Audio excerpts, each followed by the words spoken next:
Ask for referral of professional. This is very important. Again, I cannot press this enough. 5 days is a very short time. Usually the realtor or the realtor team you're gonna pick that's very experienced with relocation will have a network of professionals that they're able to send contact to. So what I mean about that is they have like inspectors, they have lawyers, they have different trades that we might need. These most of the time will be people that they've been working with for a long period of time and that people have good experience with.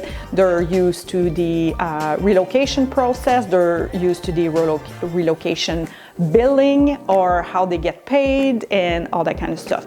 This is something that needs to be taken care of prior of your arrival because again, we don't have time to mess around with this when you're on site.